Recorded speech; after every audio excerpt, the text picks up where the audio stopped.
안녕하세요. 얼마 전에 출산 후 이혼까지 하게 된 30대 중반의 싱글맘입니다. 이렇게 사연글을 쓰게 된 이유는 정말 기가 막히고도 어이없는 인간들 때문인데요. 전 남편과 전 시댁의 만행을 한번 들어보시겠어요? 저는 가게를 운영하는 자영업자였어요. 어릴 때부터 공부에는 그다지 소질이 없었고 그 탓에 빠르게 다른 길을 모색했죠. 그러다 깨달은 건 그나마 장사 소질이 있다는 거였는데 참 다행인 일이었어요. 사실 대학도 굳이 나올 생각이 없었는데 그래도 다들 대학은 다니지 않느냐는 부모님 말에 결국 대학을 진학했고 공부와 일을 병행했죠. 그렇게 자리를 잡아갈 때쯤 지금의 남편을 만났어요. 남편은 평범한 회사원이었지만 집이 좀 유명했어요. 동네에서 유명한 고깃집 아들이었거든요. 그 집은 장사가 잘 되는 걸로 유명했죠. 남편과 사귀고 결혼까지 하게 됐을 때 시모는 저를 무척이나 마음에 들어 했어요. 그래서 항상 칭찬 어린 말들을 많이 해줬죠. 어휴, 어쩜 애가 요즘 애들 같지 않고 이렇게 착해? 어른 생각하는 마음도 깊고 네가 우리 집 며느리라서 너무 좋단다. 앞으로도 내가 친딸처럼 여기며 잘해줄게. 시모의 말에 항상 고마웠죠. 친정 부모님 집에서 함께 만날 때도 시모의 얼굴은 싱글벙글이었어요. 고급 주택에 딱 봐도 비싸 보이는 집에 살고 있으니 아마 부자라고 생각한 모양이에요. 그게 이유인지는 몰라도 친정집에서 시모를 한번 대접한 뒤로 더욱 예뻐라 하더군요. 우리 며느리예요. 마음씨도 곱고 애가 참 바르게 컸어요. 우리 아들이 아가씨를 참 잘 만났죠. 지인이나 친척분들에게 소개할 때도 칭찬 일색이더라고요. 하지만 시모와 함께하는 시간이 길어지면서 시모의 그런 말이 무엇을 의미하는지 점점 제대로 느낄 수 있었어요. 시모는 저를 좋아하는 것이 아니라 제가 줄지도 모를 돈을 좋아하는 거였다는 걸요. 하지만 이걸 깨달았을 때는 이미 결혼한 이후였고 시모도 처음에는 그리 과한 요구를 하지 않았으니 그저 이해하려고 노력했네요. 하지만 시모가 돈을 밝히는 정도는 생각보다 대단했어요. 저와 남편이 버는 돈은 비슷했는데 그 당시 친정으로부터 용돈을 따로 받고 있었거든요. 유일한 외동딸인데다가 부모님 두 분 모두 저에 대한 걱정이 많으셔서 이렇게 다 크고 결혼한 뒤에도 용돈을 따로 주시더라고요. 그 사실을 안 시모가 굉장히 좋아하더군요. 물론 처음에는 시모의 마음을 얻고 싶으니 선물을 종종 준비하긴 했어요. 어느 정도 값이 나가는 걸로요. 그런데 그걸 계속 바랄 줄은 미처 몰랐던 거죠. 알게 된 건 결혼 후 두 번째 명절부터 그런 시모의 바람이 눈에 띄게 드러나서였고요. 너 요즘 너무 돈 아끼는 거 아니니? 아니, 시댁에 오면서 왜 그딴 물건들만 갖고 오는 거니? 넌 내가 그런 싸구려 물건을 좋아할 줄 알고 가지고 온 거야? 시모가 큰 가게를 하고 있어서 돈을 잘 번다는 건 익히 알고 있었지만 그렇게나 비싼 걸 밝히는지는 그때 처음으로 알게 됐네요. 언제는 돈도 돈이지만 애가 바르게 커서 좋다더니 결혼하고 나니 돈돈거리더라고요.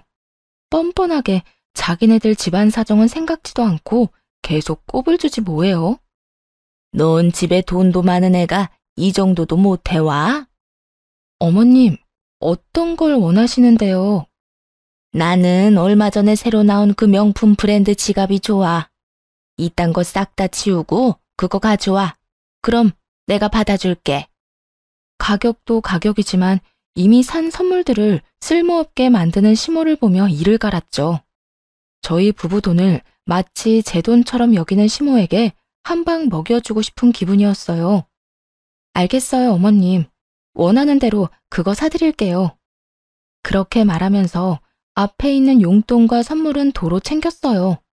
가져온 용돈과 선물을 바리바리 넣고 있자 시모가 묻더라고요. 너 지금 뭐 하니? 그건 왜 다시 넣어?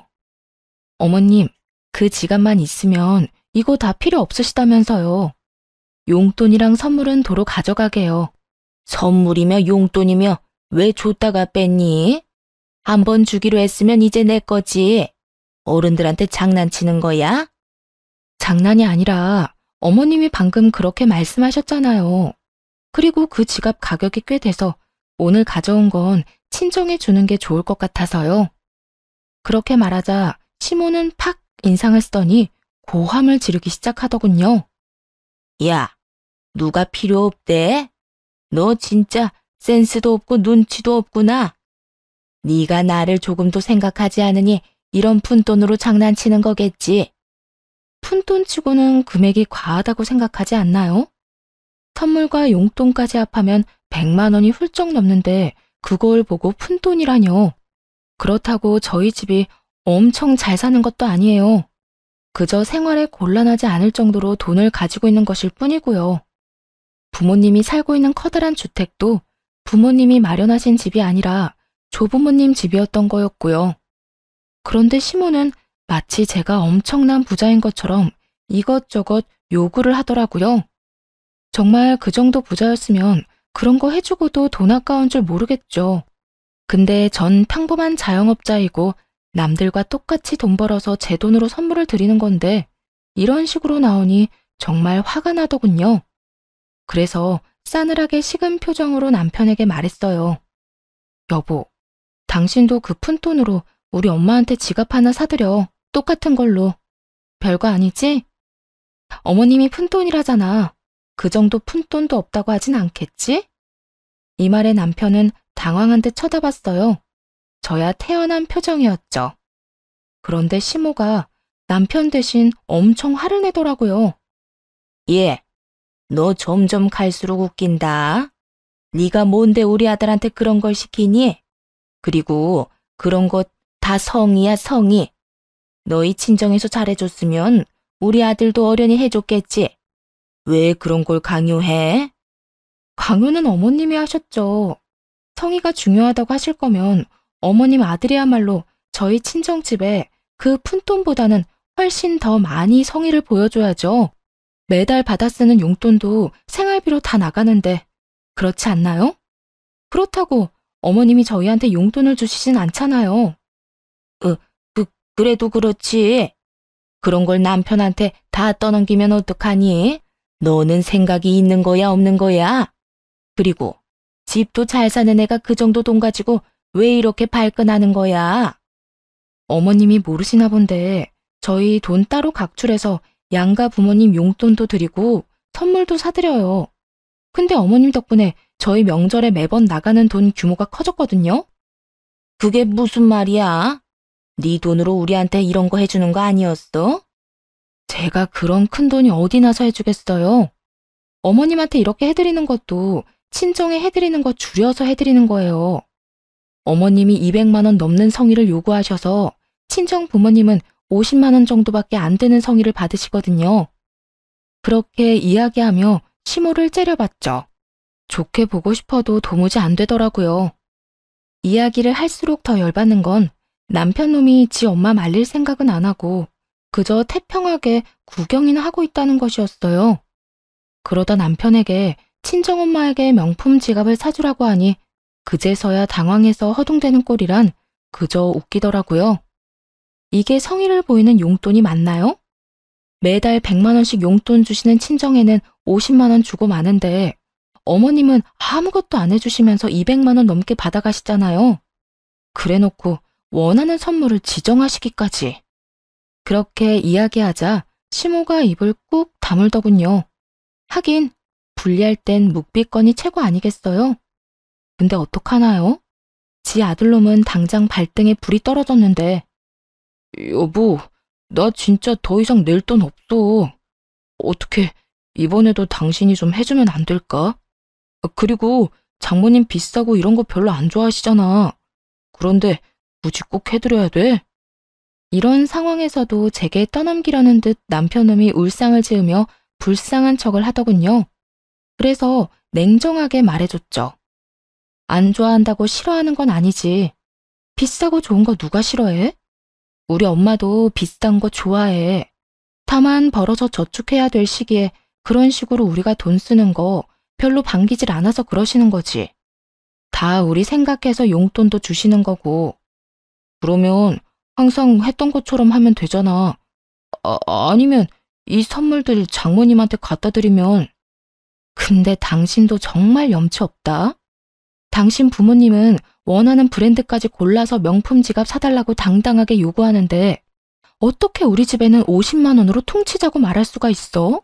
한두 번도 아니고. 내가 언제 퉁치자고 했어? 그냥 장모님이 그런 거 안 좋아하시니까 안 하는 게 낫지 않냐고 물어보는 거지. 그럼 당신 어떡할래? 둘 중에 하나 골라. 친정이랑 시댁 규모를 맞출 거면 어머님 걸 줄이는 게 나을까? 아니면 친정에 주는 걸 늘리는 게 나을까? 양가 똑같이 하게 되면 너도 그만큼 더 내야 돼. 지금도 내가 더 내고 있잖아. 왜 그렇게 빡빡하게 물어? 이때까지 잘했잖아. 그냥 그렇게 하면 되지. 그렇게 할 수 없도록 어머님이 말씀하시잖아. 여태껏 뭐 들었어? 이해가 안 돼? 아니면 내가 여기까지 이 사태를 끌고 왔다고 말하고 싶은 거야? 아니지. 너희 어머님이 갑자기 명품 요구해서 여기까지 온 거잖아. 저를 탓하려는 듯 입을 삐죽이는 남편놈을 보고 열이 받아서 시모를 뚫어져라 쳐다보며 말했죠. 아들은 그 푼돈이 없어서 아끼려고 이렇게 아등바등인데 어머님은 며느리 돈이라는 생각에 참 쉽게 쓰셨나 보네요. 앞으로도 그렇게 요구하세요. 더 큰 걸 요구할수록 저도 남편에게 더 많이 돈 내라고 요구할 테니까요. 그 이야기에 시모가 입술을 꽉 물더군요. 분리할 때마다 나오는 버릇인가 보죠. 그걸 보니 체증이 좀 내려가는 기분이었어요.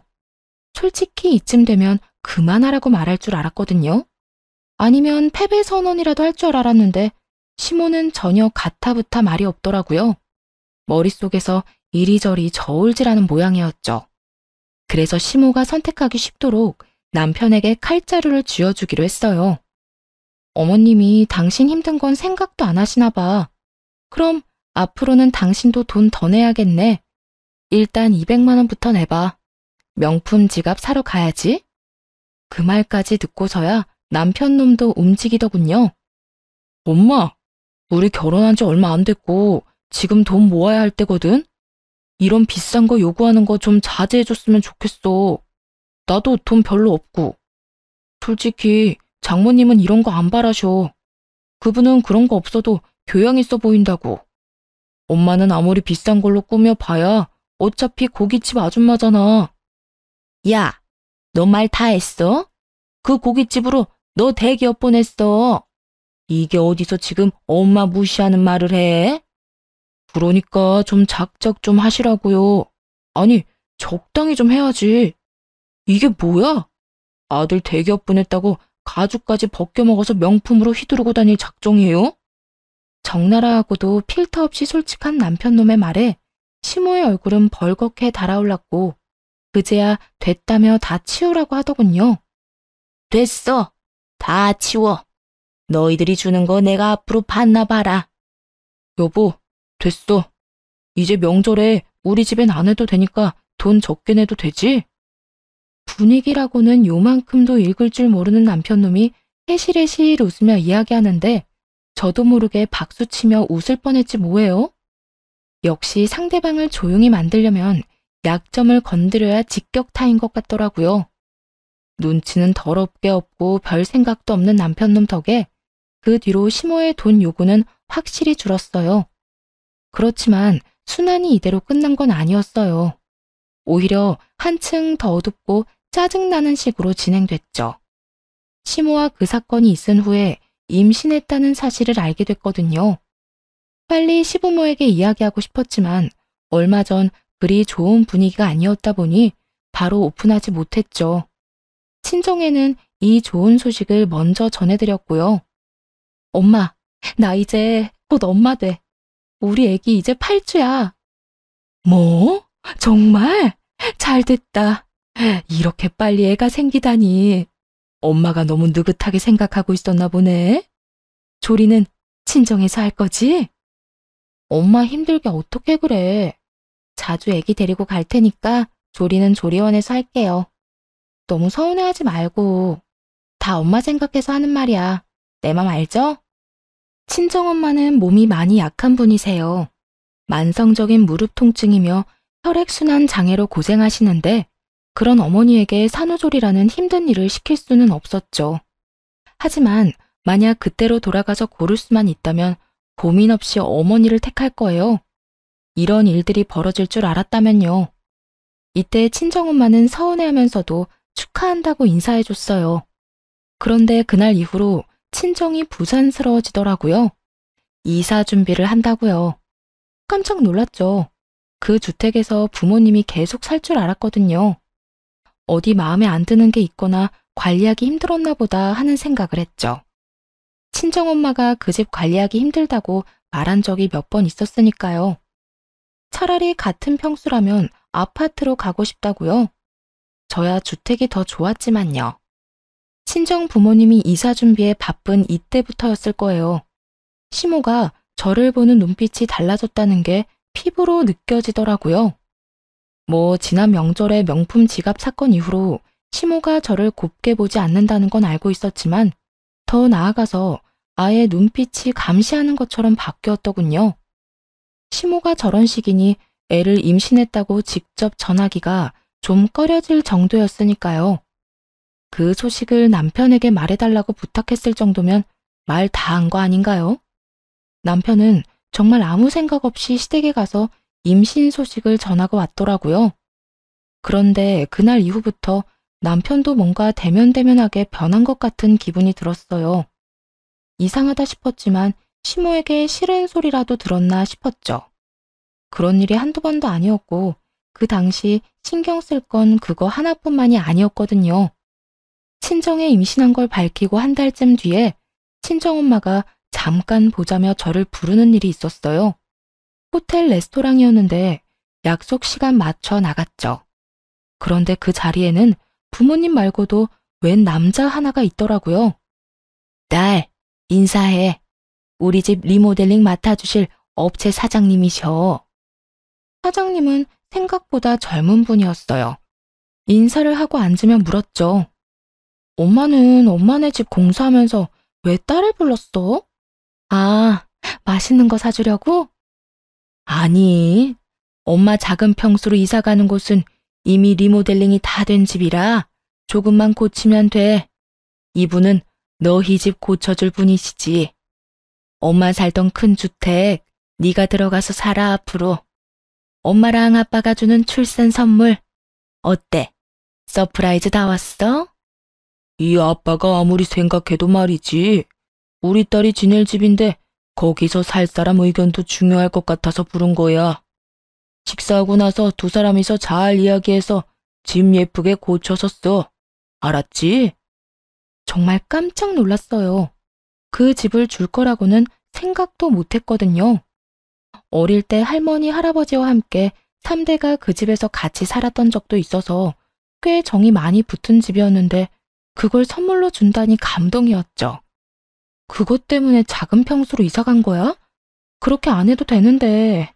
그럼 명이라도 아빠랑 나 반반할까? 그것도 좋은 생각이지. 대신 너희 집 팔고 나서 생긴 돈에서 우리가 준 돈은 다시 돌려줘야 하는 거 알지? 계산은 바르게 해야지. 당연하죠. 걱정 마. 그거 팔고 아버지가 그때 지원해준 돈 꼭 다 갚고 들어갈게요. 고마워요, 아빠, 엄마. 너무 행복했어요. 그렇게 행복을 곱씹으며 밥을 먹고 인테리어 직원분이랑 커피숍에서 이야기까지 끝냈죠. 원하는 옵션을 이야기하고 바로 생각이 안 나는 부분은 다음 주에 다시 만나 상의하자고 이야기하고 나왔어요. 그렇게 나오면서 생각했죠. 남편에게는 진짜 서프라이즈를 해주면 좋겠다고요. 그래서 때가 될 때까지 숨기기로 했어요. 그 뒤로도 몇 번 더 그 사장님과 만나서 이야기를 나눴고요. 남편에게는 비밀로 하고 여러 집의 도면을 찾아보고 TV로 집 소개해주는 곳도 보면서 더 좋은 집으로 바꿔보려고 열심히 이것저것 공부했네요. 기분이 참 좋더라고요. 제 집을 꾸미는데 제 의견이 들어간다는 게 생각보다 정말 즐거운 일이었죠. 그런데 그렇게 즐거운 시간을 보내고 있던 어느 날, 시모가 잠깐 시댁으로 오라며 연락을 했어요. 평상시에 잘 부르지 않는데 무슨 일로 부른 걸까 싶어 시댁으로 갔죠. 그런데 시댁 분위기가 착 가라앉은 것이 심상치 않더군요. 남편도 그 자리에 있기에 남편 옆에 가서 앉았어요. 그런데 엉덩이를 대고 앉자마자 시모가 탁자 위로 서류 봉투를 하나 탁 내려놓더군요. 얌전한 고양이 부뚜막에 올라간다더니 너 참 대단하네. 어떻게 시어머니랑 남편 몰래 남자를 만나고 다닐 수가 있어? 당황하기도 하고 뭔 소린가 싶어 봉투를 열어 안에 있는 사진을 확인했죠. 그랬더니 저와 인테리어 업체 사장이 호텔에서 나오는 사진이 찍혀 있더라고요. 순간 뒤통수가 얼얼하더군요. 뒷조사하고 있었다는 것에 배신감을 강하게 느꼈거든요. 뒷장 그 뒷장을 넘길수록 어이가 없었어요. 호텔 사진을 제외하고서는 외도 사진처럼 보이는 건 단 한 장도 없었거든요. 그럴 수밖에요.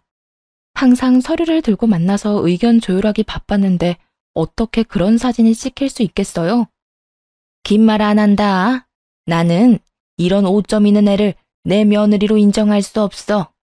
그리고 너 정말 독하더라. 어떻게 너희 친정 망해가는데 나한테, 아니 우리 아들한테 한마디도 안 했니? 이건 또 무슨 소린가 싶었죠. 고개를 들어 황당한 얼굴로 시모를 쳐다보니 그러더군요. 너희 집 망해서 그 집 팔고 작은 평수로 갔다며. 내가 이런 말까지는 안 하려고 했는데 너무하는 거 아니니? 네가 우리를 믿지 못하고 숨겼으니 우리도 너 믿을 필요 없겠지. 이 이야기를 듣는 순간 딱 감이 왔어요. 이 인간들이 제 외도를 탓하고 싶은 게 아니라는 걸요. 외도는 명분이고 실제로는 우리 집이 망한 것 같으니 너랑은 인연 끊겠다. 이 생각인 거였죠. 눈을 질끈 감게 되더라고요.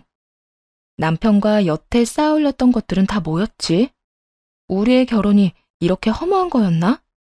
수만 가지 생각이 머릿속을 맴도는데 남편 놈은 여전히 조용하더라고요. 남편에게 물었어요. 당신도 그렇게 생각해? 내가 정말로 외도했다고 생각하는 거야? 우리 뱃속의 애는 어떡할 건데? 지금 이혼하면 애는? 남편 놈은 시모에게 무슨 소리라도 들었는지 입을 다물고 아무 말도 하지 않더군요.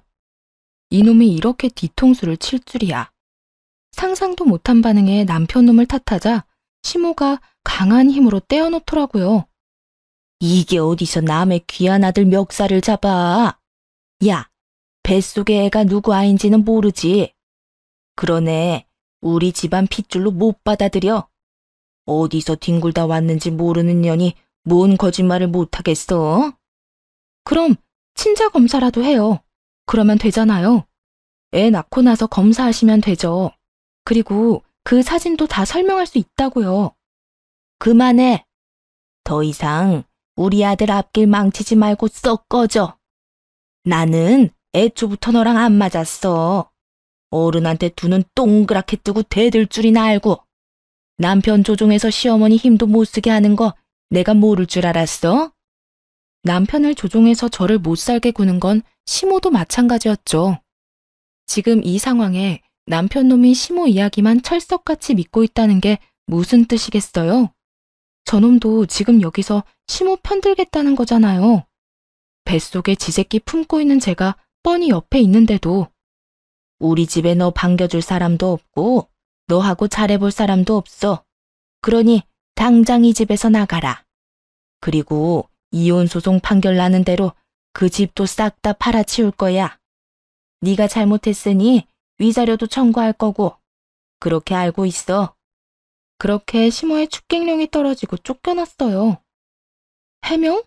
물론 할 수 있었죠. 하지만 하고 싶은 생각이 싹 달아나 버렸네요. 해명을 하겠다는 건 이 사람들과 오해를 풀어서 다시 함께 하겠다는 거잖아요. 그런데 더 이상 그러고 싶은 마음이 눈꽃만큼도 없었거든요. 저쪽에서 저를 떨쳐내고 싶어 하는데 아예 싹둑 끊어서 떨어져 나가고 싶은 건 오히려 제 쪽이었으니까요. 그렇게 신발을 신고 있는데 뒤에서 시모와 남편이 나누는 이야기가 들리더군요.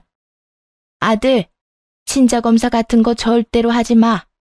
애 있으면 재혼하는데 얼마나 힘든지 알아?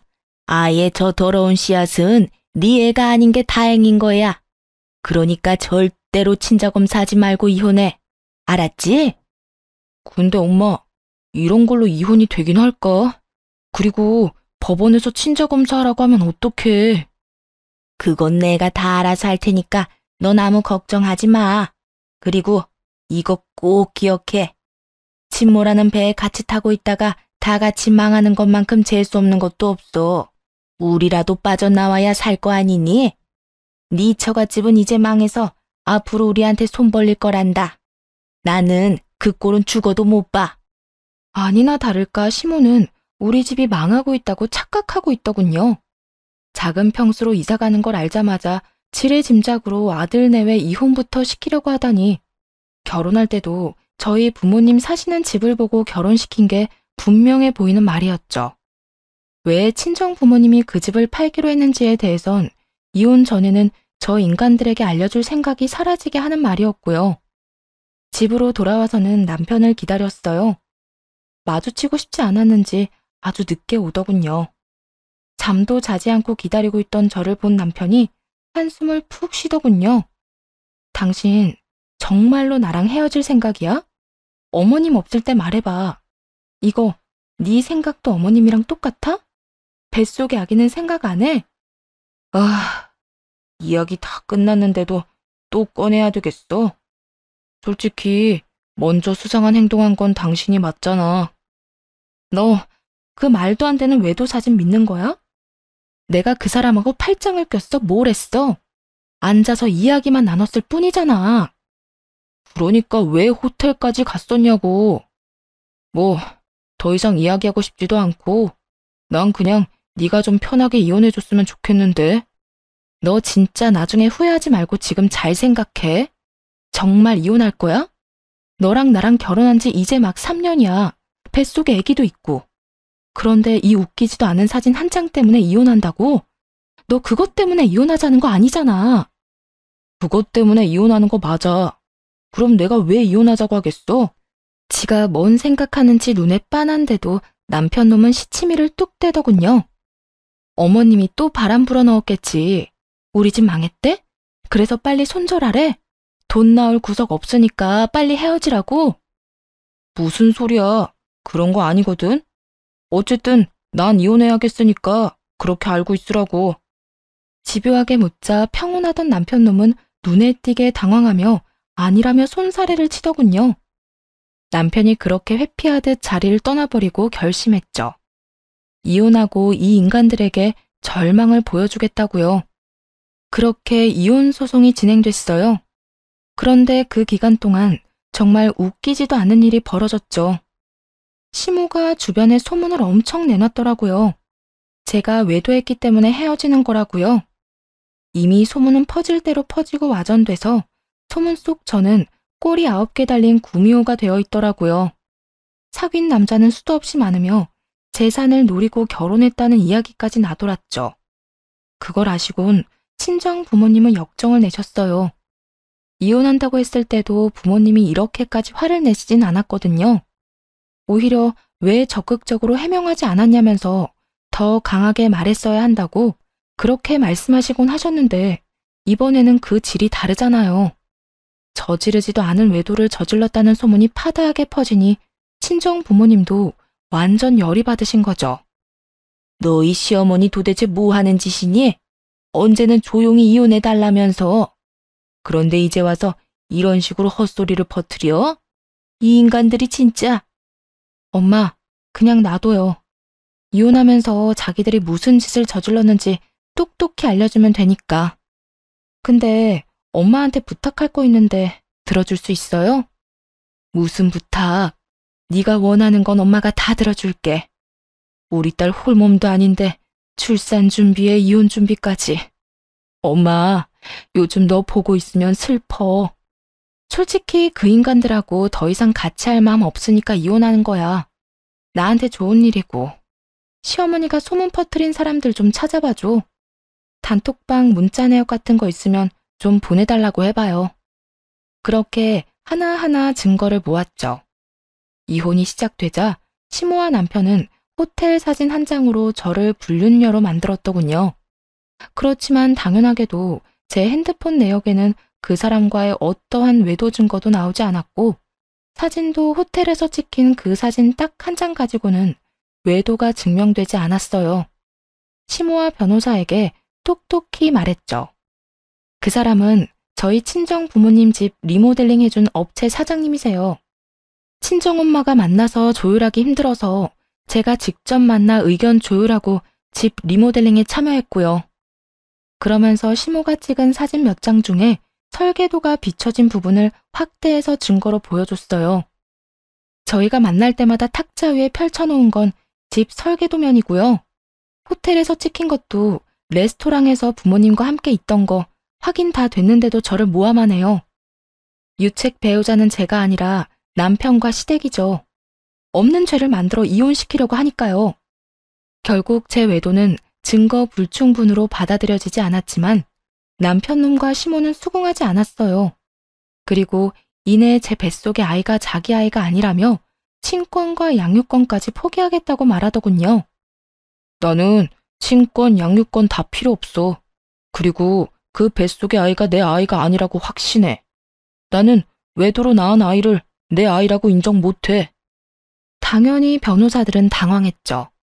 혼인 기간 중에 낳은 아이는 본래 남편의 자식으로 인정이 되거든요. 근데 남편이 그걸 부정하고 있는 데다가 아이가 태어나지도 않아서 친자 검사를 할 수도 없는 상황이었어요. 그래서 이렇게 말했어요. 네 자식이 아니라고 생각한다면 그렇게 생각해. 나도 이 아이 당신 자식이 아니고 내 자식으로 키울 거니까. 여기서 두 번 다시 아이에 대해 어떠한 권리도 주장하지 않겠다고 맹세해.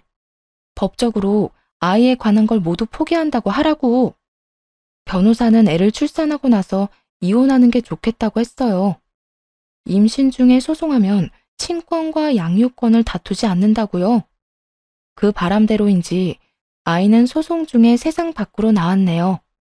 시모와 남편 놈은 애를 보지도 않았죠. 어차피 이혼 소송을 하며 친권과 양육권도 가져오기로 생각했으니 상관없었지만요. 남편 놈의 면접 교섭권을 포기하라고 했고 대신 남편 놈은 양육비를 지급하지 않겠다고 했죠. 저도 그 사항에 합의했어요. 어차피 저 인간 자식으로 키울 생각도 없었고 재혼이라도 하면 친양자로 입양하는 방법을 써서라도 남편과 아이 관계를 완전히 끊어내게 만들 생각이었거든요. 그리고 남편은 그 모든 권리를 포기하기로 합의했고요. 한 줌의 후회도 없어 보이더라고요. 그렇게 이혼 소송이 끝나고 리모델링도 완성됐어요. 친권과 양육권에 대해서도 판결이 나왔죠.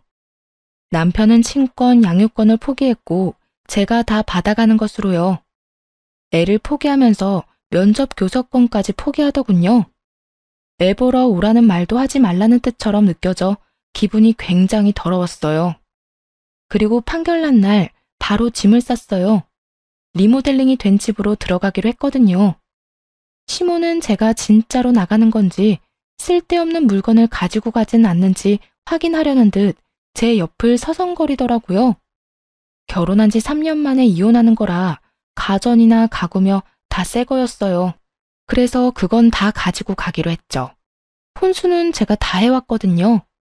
그렇게 이 사업체 사장님이 오셔서 집 주소를 한 번 더 확인할 때였어요. 시모가 옆에서 그 집 주소를 듣고 있다가 의아한 듯 그러더군요. 그 집 너희 친정엄마 집 아니었니? 근데 왜 네가 그 집으로 들어가? 거기 팔았던 거 아니야? 그래서 너희 부모님은 작은 평수로 옮겨간 거 아니니? 아닌데요? 저희 부모님이 출산 선물로 리모델링해서 주기로 한 거예요. 출산에 맞춰서 청소까지 끝나서 들어가는 거고요. 이혼했으니 이제 저랑 애랑 둘이서 살겠죠. 뭐?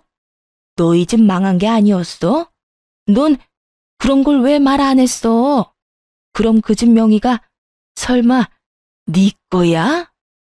네. 아버지랑 공동 명의로 할까 고민 중이에요. 아쉽네요. 거기서 세 식구 알콩달콩하게 살 줄 알았더니 둘이서 살게 됐네요. 같이 살 사람이라도 빨리 구해봐야겠어요. 그렇게 말하고 있는데 시모가 부들부들 떨더군요. 남편 놈도 떨떠름한 표정으로 저를 쳐다보고 있었어요. 그 집을 너 혼자 쓴다고? 그럼 내가 왜 그 집까지 해가면서 그럴 리가 없어. 내가 왜 너랑 우리 아들 이혼을 시켰는데? 제 외도 때문 아니었어요? 하긴 그것도 사실이 아니었으니까요. 그냥 이혼시킬 명분이 필요했던 거잖아요. 아, 그 건은 명예훼손으로 소송 들어갈 거니까 그렇게 알고 있으세요. 명예훼손이라니? 우리가 언제 그런 짓을 했다고? 주변 사람들한테 소문 다 내셨다면서요. 제가 외도했다고. 어머님이 단체 톡방에 다 퍼뜨리셨더라고요. 증거, 증인 모두 충분하니 무혐의는 아닐 거예요. 며느리 모함해서 이혼시킨 집인데 그 모함 2번이라고 못할까요? 선자리는 들어오려나 모르겠네요. 재혼 빨리 시키고 싶어 하더니. 이 말에 시모가 바락바락 우기더군요. 그게 왜 명예훼손이야? 나는 사실을 말한 것뿐인데. 이게 다 네가 말을 제대로 안 해서 벌어진 일이잖아. 서프라이즈 생각했거든요. 그리고 말 안 해서 결과적으로는 무척 다행스러웠죠. 당신네들 음험한 속내 알게 돼서 그대로 놔뒀으면 돈 뜯어내려고 안달이 났겠죠. 결국 명예훼손도 진행됐고 시모는 벌금형을 받았어요. 주변 사람들이 다 알게 됐으니 시모는 순식간에 피해자에서 가해자가 됐고요. 시모는 이 동네에서도 꽤 큰 가게를 운영했기에 아는 사람도 많고 단골도 많았는데 이 이야기는 순식간에 소문으로 번졌죠. 그렇게 제가 떠나고 시모와 남편이 몇 번이나 집으로 찾아왔어요. 조리원에서 나온 뒤에도 친정 부모님은 새로 이사간 집이 아니라 제가 들어간 그 집에 머물고 계셨거든요. 남편과 시모는 얼굴에 철판이라도 깔았는지 계속 찾아와 하소연했어요. 예, 내가 오해가 있었어.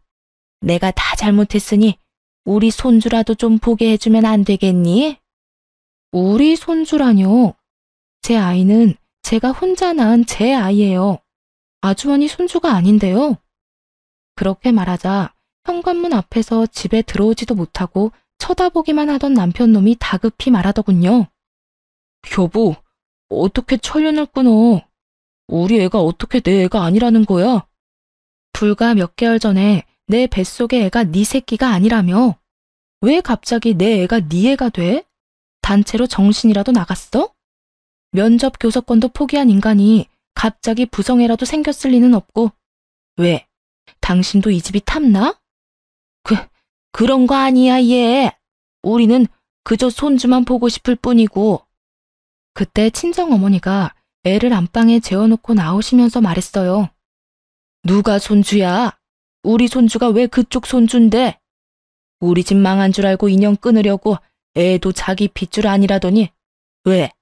우리가 안 망했으니까 애 이용해서 다시 인연이라도 이어볼 생각이야? 아이고, 사부인.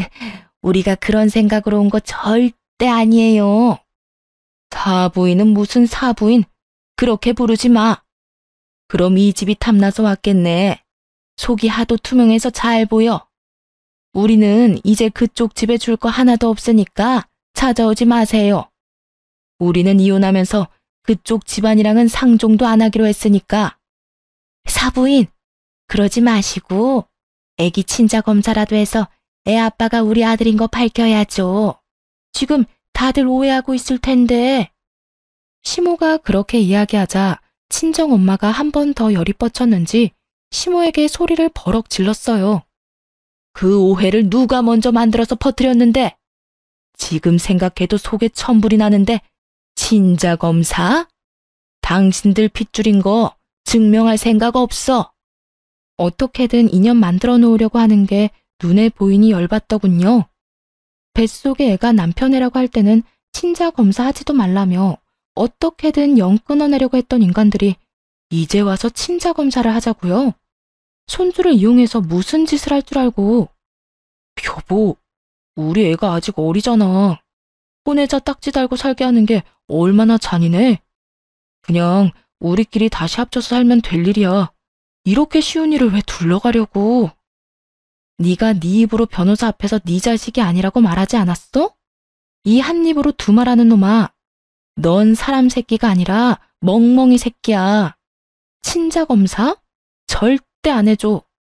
앞으로 다른 사람 만나서 재혼하면 그 사람을 아빠로 만들어줄 거야. 이 말에 심오한 남편 놈이 아주 사색이 되더군요. 너무 강경해 보였는지 일단은 피할 생각인 듯 다음에 오겠다며 쫓기듯 밖으로 나갔죠. 친정엄마는 그 사람들 나가자 소금을 들고 와서 밖으로 휙휙 뿌리고는 큰 소리로 소리를 꽥 질렀어요. 다 들으라는 식으로 말이죠. 재수가 없으려니까 별 미친 것들이 집에 들어오고 난리야. 그러고는 집에 들어오며 그러더군요. 그 인간들 내가 가만둘 것 같아? 가만히 이대로 끝내고 조용히 지나갔으면 몰라도 집에 와서 이런 짓까지 저지른 건 용서 못해. 누가 이기나 보자. 친정 부모님은 이걸로 끝낼 생각이 없으신 모양이더군요. 저도 마찬가지였지만요. 제가 이혼하자마자 부모님은 새로 산 아파트부터 처분했어요. 부탁드렸거든요. 제 아들과 저와 함께 이 집에서 살아달라고요. 그 큰 주택에 아들과 저는 2층만 써도 상관없었고 혹시라도 재혼이라도 하게 되면 전 남편에게 받은 아파트 반값 금액이랑 위자료로 다시 집을 구해서 나가서 살면 되는 일이었기도 하고요. 그 전까지는 어떻게든 부모님과 함께 하고 싶었어요. 그걸 알고 부모님도 그 작은 평수의 아파트는 처분한 거죠. 그렇게 1년 반쯤 지나니 애를 키우는 재미가 있었어요. 그러다 아이를 어린이집에 맡기고 이래저래 생활하던 중 같은 어린이집에서 아이와 함께 출퇴근하는 한 남자와 알게 됐어요. 제 아이보다 딱 1살 많은 여자아이를 키우는 아버지였는데 출퇴근 시간이 비슷하다 보니 자주 마주치게 됐죠. 그리고 아이들 부모 참여 수업에서 그 사람도 저도 이혼하고 홀로 아이를 키우고 있다는 걸 알게 됐고요. 알면 알수록 참 좋은 사람이라고 생각했고 아이들도 친했기 때문에 그렇게 저희도 가까워졌죠. 아이를 홀로 키우는 싱글맘 싱글대디라 그런지 이야기가 다른 사람들보다는 좀 더 잘 통했고 일단 편안했어요. 제가 싱글맘이라고 하면 잘 이야기하다가도 멈칫하며 눈치를 보는 사람들이 많았거든요. 그러면 이야기에 제한이 생기게 되고 저도 그런 그룹은 빠지게 되고요. 그런데 이 사람과는 환경이 비슷하니 친해지게 되더군요. 그렇게 깊게 고민하고 생각한 끝에 그 사람과 재혼하게 됐네요. 서로의 사정에 대해 잘 알고 있으니 저도 그 사람도 거릴 것 없었죠. 그렇게 이혼한 지 3년 만에 새로운 사람과 새로운 만남을 하게 됐어요. 친정 부모님은 이 사람을 무척이나 마음에 들어 하셨어요. 싹싹하고 예의 바르고 처갓집에 잘한다고요. 재혼한 남편의 부모님은 일찍 돌아가셔서 시댁이라고 할 만한 것도 없었죠. 결혼 안 한 여동생만 있었거든요. 사실 시부모가 없다는 사실만으로 이렇게나 안심하는 저를 보며 아직도 그 인간들에게서 벗어나지 못했구나 하는 생각도 들었네요. 그리고 친정 부모님은 새로 가게를 하나 차리셨어요. 전 시모가 운영하던 가게 옆에다가요. 그것도 똑같은 고깃집으로 말이죠. 어머니가 생각보다 시모에게 갚고 싶은 게 많았던 모양이었어요. 저는 이제 제 인생을 찾아가고 있었는데 엄마에게는 여전히 현재 진행형이었던 거죠. 어느 날 전 시모와 마주쳤는데 그날은 재혼한 남편과 두 아이를 데리고 친정엄마 가게에 고기를 먹으러 간 날이었어요. 그런데 옆집인 전 시댁 가게는 아주 한산하더군요. 알고 보니 엄마가 가게 열고부터 그쪽 집으로는 사람 발길이 뚝 끊겼대요. 전 시모가 저를 발견하더니 와서 하소연하더군요. 얘, 너희 엄마 좀 말려봐. 이러다 우리 가게 완전 폐업하게 생겼어. 오픈한 건 그렇다 쳐. 그런데 그렇게 공격적으로 할인 행사를 하면 아니, 도대체 우리는 어떡하라는 거야? 저한테 말씀하셔도 제가 해드릴 수 있는 게 없어요. 가게는 어머니 소관이고 어떤 방침을 쓰던 저랑은 상관없으니까요. 저는 남편이랑 애들하고 그냥 같이 밥 먹으러 온 것뿐이에요. 남편? 너 벌써 재혼을 했단 말이야? 우리 아들은 지금 아무도 못 만나고 이혼남으로 혼자 지내고 있는데? 네, 참 좋은 사람이에요. 누구랑은 다르게 욕심도 없고 무엇보다 시부모님도 안 계시거든요. 제 아들도 자기 아들처럼 살뜰히 잘 보살피고요. 걔는 우리 손주야. 피는 못 속인다고. 그때 친정엄마가 나타나서는 시모에게 소리를 질렀어요. 누가 누구 손주야? 앞으로 그딴 헛소리 짓거리면 고소할 거야. 남의 딸 억울하게 흠집을 내놓고서는 이제 와서 우리 딸한테 뭘 부탁하는 거야? 염치가 있어? 나는 당신네들 망할 때까지 안 끝낼 거야. 친정엄마가 단단히 마음을 먹었더라고요. 그렇게 전 시모를 쫓아내고는 재혼한 남편, 아이들은 친정 부모님과 즐거운 시간을 가졌죠. 밥도 맛있게 먹고 사진도 찍고 즐겁게 놀았네요. 전 시모는 씁쓸한 표정으로 이쪽만 바라보고 있었고요. 하긴 얼마나 아깝겠어요. 이 모든 걸 자기들이 가지고 있을 수 있었을 텐데요. 아니, 그대로 뒀다면 다 자기들 것이었겠죠. 그런데 잘못된 선택으로 결국 스스로를 망하게 만들었으니 결국 전 시모는 몇 주 지나지 않아 가게를 폐업했더라고요. 엄마에게 물어봤어요. 근데 장사도 엄마보다 더 오래 해서 단골 손님도 많을 텐데 왜 폐업까지 하게 됐어? 그 정도로 안 되지 않아 보였는데. 저 가게 지탱해 준 게 어디 동네 손님뿐이겠어? 아는 지인들이며 단골들이며 다들 소문을 들었겠지. 장사라는 건 평판이 무엇보다 중요하다. 며느리 잘라내려고 외도했다며 누명 씌운 인간한테 사람들이 찾아갈 리 있어? 아, 그렇게 됐나? 그래. 소문의 주인공 두 사람이 같이 나란히 붙어 있는데 어딜 가겠어? 다 심리적으로 마음이 쓰이는 곳에 가게 돼 있어. 이미 저 인간은 명예훼손으로 벌금형까지 받았으니까 사람들이 은연중에 멀리하고 싶은 거겠지. 지가 다 뿌린 거야. 그렇게 전 시모의 가게는 또 쫓겨나듯 폐업하고 사라졌어요. 돈돈거리면서 친정 이용하다가 망할 것 같으니 바로 발 빼려고 며느리한테 누명까지 씌우던 사람이었으니 결국엔 빠른 손절이 답이었다고 생각해요. 누가 날 이용한다 싶은 생각이 들면 빠르게 벗어나는 것도 방법이에요. 이야기 재미있게 읽어주셨는지 모르겠네요. 모두들 행복한 하루 보내세요.